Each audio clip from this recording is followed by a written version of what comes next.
Dream movie explain आज आपके लिए लेकर आई है एक हॉरर कॉमेडी मूवी भूल भुलैया पार्ट 2। मूवी के ओपनिंग सीन में हम राजस्थान की एक बड़ी हवेली देखते हैं जहां अंजलिका नाम की लेडी अपनी फैमिली के साथ हवेली में एक हवन कर रही थी। इस हवन को एक तांत्रिक बाबा अपने कुछ शिष्यों के साथ कर रहे थे। कुछ मंत्र वगैरह पढ़ने के बाद हवेली में एक आत्मा प्रकट होती है जो कि अंजलिका पे अटैक कर देती है और उसे घसीटते हुए एक रूम की तरफ ले जाती है। तांत्रिक बाबा किसी तरह आत्मा को वश में करते हैं और हवेली के एक रूम में बंद कर देते हैं और रूम के दरवाजे पर तंत्र मंत्र पढ़कर त्रिशूल लगा देते हैं और उसको हमेशा हमेशा के लिए उस कमरे में बंद कर देते हैं। इस घटना के बाद अंजलिका की पूरी फैमिली हवेली छोड़कर चली जाती है। यहाँ से कहानी 18 साल आगे बढ़ती है जहाँ हम कश्मीर की वादियों में मूवी के मेन लीड रूहान से मिलते हैं जो कि एक केबल कार्ट में कुछ लोगों के साथ सवारी कर रहा होता है। इस केबल कार्ट में एक लावारिस बैग देखकर सब लोग बहुत डर जाते हैं कि इसी बीच रूहान की नजर पास ही से गुजर रहे एक और केबल कार्ट में पड़ती है जहाँ हम मूवी की फीमेल लीड रीत से इंट्रोड्यूस होते हैं। रीत रूहान को इशारा करके कहती है कि वो बैग उसी का है जो कि शायद लास्ट राइड में गलती से छूट गया था। रूहान रीत का बैग करके कार्ट से उतरता है और इस तरह इन दोनों की मुलाकात हो जाती। अब रूहान जो कि काफी शाना था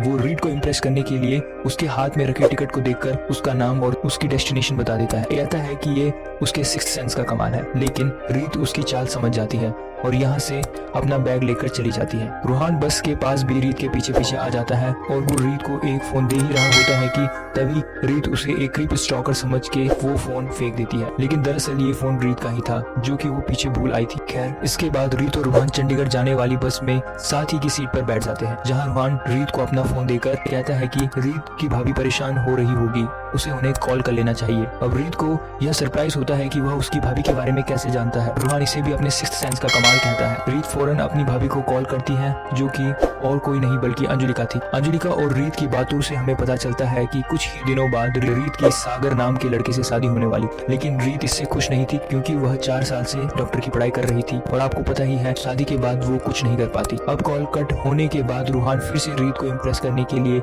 रीत की पर्सनल डिटेल बताने लगता है, जैसे उसके पिता का नाम क्या है, उसके घर में कौन कौन है, उसके घर के बारे में और भी वगैरह वगैरह। लेकिन इस पर रीत भी चालाक हो गई थी। वो रूहान को बताती है कि वो भी जानती है रूहान का पूरा नाम रूहान रंधावा है और वो लीड बिजनेस टाइकून रतन रंधावा का इकलौता बेटा है। यह सब कहने के बाद रीत रूहान को उसका फेसबुक अकाउंट दिखाते हुए बताती है कि वो भी रूहान की ट्रिक समझ गई है और उसने ये डिटेल रूहान की तरह ही उसके फेसबुक से निकाली है। और यहाँ हम यह समझ पाते हैं कि रूहान खुद ही की लाइफ जीने वाला इंसान था, वहीं रीत एकदम अपोजिट थी। वहाँ रूहान रीत को एक फेमस म्यूजिक फेस्ट में चलने के लिए मना लेता है और फेस्टिवल से वापस आने के बाद उन्हें पता चलता है कि उन्होंने अपनी बस मिस कर दी, लेकिन इस बस का आगे जाकर एक्सीडेंट हो जाता है। यानी कि हम कह सकते हैं कि वह लकी थे कि उस बस को उन्होंने मिस कर दिया। अब रीत अपनी छोटी बहन त्रिशा को एसटीडी से कॉल करती है और कहती है कि वो बिल्कुल ठीक है, लेकिन नेटवर्क इशू की वजह से त्रिशा रीत की आवाज नहीं सुन पाती, लेकिन रीत को त्रिशा की आवाज साफ आ रही थी। त्रिशा सागर के साथ खड़ी थी और रीत कॉल में उन दोनों की बातें सुन लेती है। उससे पता चलता है कि दरअसल त्रिशा और सागर एक दूसरे से प्यार करते हैं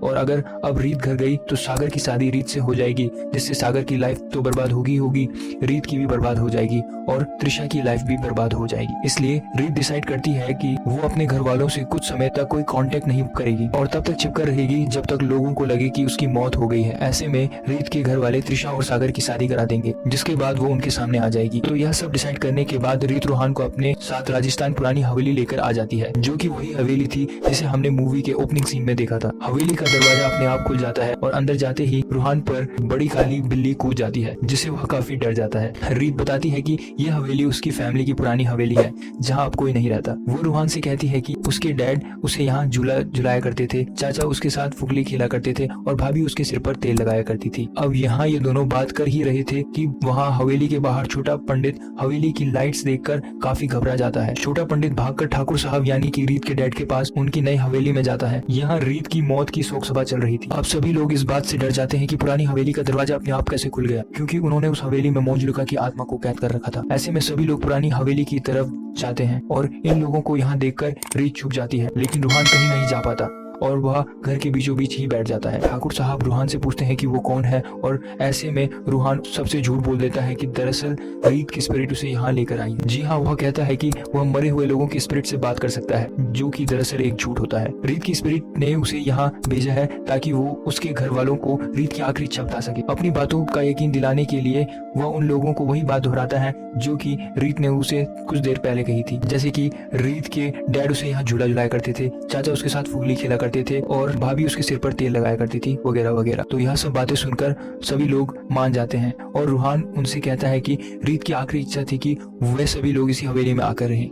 इसके बाद सब चले जाते हैं और रीत रूहान को बताती है कि ये हवेली इतनी बड़ी है कि वो यहाँ छिपकर आराम से रह सकती है और किसी को पता भी नहीं चलेगा। अगले दिन परिवार वाले रीत की इच्छा पूरी करने के लिए यहाँ रहने आ जाते हैं। अब यहाँ रीत के कहने पर रूहान सभी लोगों को ये कह देता है कि रीत की एक और आखिरी इच्छा थी और वह यह थी कि त्रिशा और सागर की शादी उसी डेट पर हो जाए जब रीत की होने वाली थी। सभी लोग रूहान की बात मान जाते हैं और शादी की तैयारी शुरू हो जाती है। रात में रूहान के साथ कुछ अजीब एक्सपीरियंस होता है जहाँ उसे अपने रूम की विंडो पर एक क्रो दिखाई देता है जो कि उसके रूम के डोर से बाहर जाता है। रूहान को कमरे के बाहर अपना ही एक अक्स दिखाई देता है जो कि कहीं जा रहा था। रूहान उसका पीछा करता है और वो उसी रूम के बाहर जा पहुंचता है जहां मंजुलिका को कैद किया गया था। अब इससे पहले कि रूहान इस रूम को खोलता तब तक यहाँ अंजुलिका आ जाती है जो कि रूहान को यहाँ से ले जाती है और साथ ही उसे ये भी समझाती है कि इस रूम के आसपास भूलकर भी ना आए। तो अगली सुबह छोटा पंडित रूहान के पास इस गाँव के सरपंच को लेकर आ जाता है और वो दोनों रूहान को सरपंच के घर में ले जाते हैं। यहाँ आकर सरपंच जी रूहान को बताते हैं कि उनकी माँ की अभी भी मृत्यु हो गई है और वो चाहते हैं कि रूहान उनकी माँ से बात करके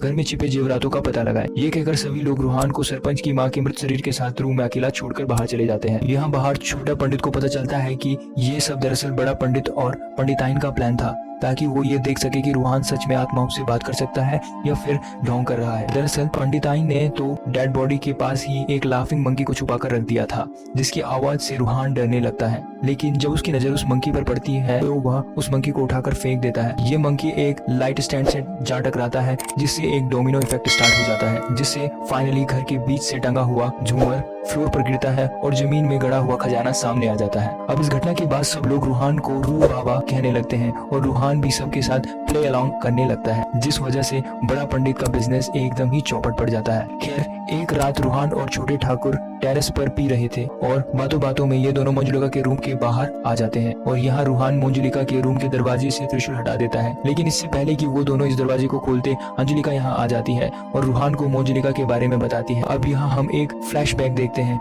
जहाँ हमें पता चलता है कि बचपन में अंजुलिका के पिता उसे और उसकी ट्विन सिस्टर मंजुलिका को यहाँ राजस्थान लेके आए थे। उनके पिता मंजुलिका के मुकाबले अंजुलिका को ज्यादा पसंद करते थे और इसी वजह से मंजुलिका दिन प्रतिदिन अंजुलिका से चिढ़ने लगी थी। अपने पिता को इम्प्रेस करने के लिए मंजुलिका जैसे जैसे बड़ी हुई उसने काले जादू का सहारा लेना शुरू कर दिया और इस तरह से वो दोनों बड़े हो गए।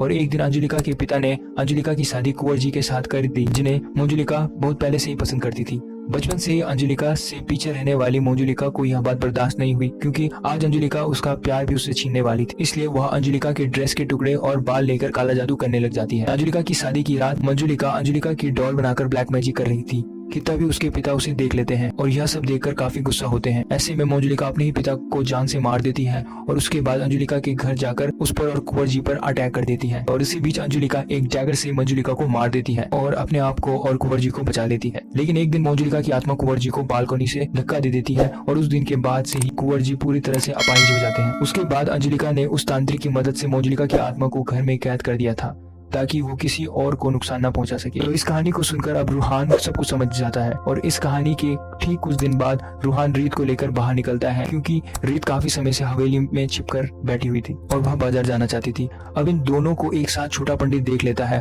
और वह समझ जाता है कि रूहान झूठ बोलता आया है कि वह भूत से बात कर सकता है। छोटा पंडित यह बात बड़े पंडित को जाकर बताता है और पंडित और पंडिताइन ठाकुर साहब को सब कुछ जाकर बता देते हैं। अब ठाकुर साहब रूहान को बुलाते हैं और ठाकुर साहब कहते हैं कि अगर रीत जिंदा है और इस हवेली में छिपी है तो रूहान को जान से मार देंगे। यह सुनकर रीत और रूहान दोनों बहुत डर जाते हैं और रीत डिसाइड करती है कि वो मंजुलिका के रूम में छिप जाएगी क्योंकि वही एक इकलौती ऐसी जगह है जहाँ पर कोई ढूंढने आने वाला नहीं है और होता भी ऐसा ही कुछ है और रूहान बाल बाल बच जाता है। अगले दिन त्रिशा और सागर की शादी के कार्यक्रम में अचानक ही म्यूजिकल इंस्ट्रूमेंट हवा में उड़ने लगते हैं और मंजुलिका की आत्मा काफी तोड़ फोड़ मचा देती है। उनको लग रहा होता है कि ये सब रीत की आत्मा कर रही है क्योंकि लास्ट नाइट सबने रूहान पे शक किया था। वो लोग रूहान से कहते हैं कि वो रीत की आत्मा को बता दे कि वो लोग लास्ट नाइट के लिए माफी मांगते हैं, लेकिन रूहान खुद ही डरा हुआ था क्योंकि उसे तो समझ में आ रहा था कि यह मंजुलिका की आत्मा बाहर आ गई है। अब रूहान की कोशिश करने पर चीजें नॉर्मल हो ही गई थी कि तभी उन्हें चिल्लाने की आवाज आती है क्योंकि हवेली के मुख्य द्वार की दीवार पर एक आत्मा उल्टी चल रही थी। ये देखकर सब डर जाते हैं, लेकिन रूहान उन्हें झूठा यकीन दिला देता है कि यह रीत की आत्मा है। इसके बाद रूहान रीत के पास जाकर यहाँ से भाग चलने के लिए कहता है क्योंकि हालात अब उसके हाथ से बाहर थे। रात को हम देखते हैं कि दरअसल हवेली के मुख्य द्वार पर जो आत्मा उल्टी चल रही थी वह और कोई नहीं पंडिताइन रस्सी के सहारे ऐसा कर रही थी। छोटा पंडित बड़े पंडित और पंडिताइन से पूछता है कि वह म्यूजिकल इंस्ट्रूमेंट हवा में कैसे लहरा रहे थे, पर ना तो ये बात बड़े पंडित को पता थी और ना ही पंडिताइन को। इसका मतलब मंजुलिका की आत्मा असल में बाहर आ गई थी। इसके बाद हम मंजुलिका को बेड पर देखते हैं जहां उसे लगता है कि कोई उसके कमरे की खिड़की से बाहर खड़ा है। वो बाहर जाती है जहां उसे बहुत सारे कौवे आंगन में बैठे दिखाई देते हैं। मंजुलिका जैसे ही अंदर जाकर अपने बेड पर लेटती है तभी उस पर मंजुलिका की आत्मा हमला कर देती है। अगले सीन में मंजुलिका रूहान के कमरे में आती है और रूहान से पूछती है कि रीत कहाँ है। रूहान बहाना बनाने लगता है लेकिन रीत खुद बाहर निकलकर सामने आ जाती है और मंजुलिका को सब कुछ सच बता देती है। मंजुलिका रीत और रूहान को बताती है कि मंजुलिका की आत्मा ने उस पर हमला किया और कुंवर जी को जान से मारने की कोशिश की है, लेकिन फिर मंजुलिका ने उसे बताया कि वह एक एक करके उनके सभी फैमिली मेंबर्स को जान से मार देगी और फिर अंत में उसे भी मार देगी। तो यह सब सुनकर अगले दिन मंजुलिका, रीत और रूहान तीनों मिलकर उस तांत्रिक बाबा के पास जाते हैं जिसने पहले मंजुलिका की आत्मा को कैद किया था। तांत्रिक उन्हें बताता है कि आज से ठीक 3 रात बाद चंद्र ग्रहण है और वह मंजुलिका को फिर से कैद कर देगा, तो उन्हें डरने की कोई जरूरत नहीं है। मंजुलिका रीत और रूहान से कहती है कि उन्हें हवेली के बाकी लोगों से यह बात छिपा कर रखनी होगी वरना सभी लोगों में डर फैल जाएगा। जिस रात तांत्रिक बाबा मंजुलिका की आत्मा को कैद करने आ रहे होते हैं तभी मंजुलिका की आत्मा तांत्रिक पर हमला कर देती है और उसे मार देती है।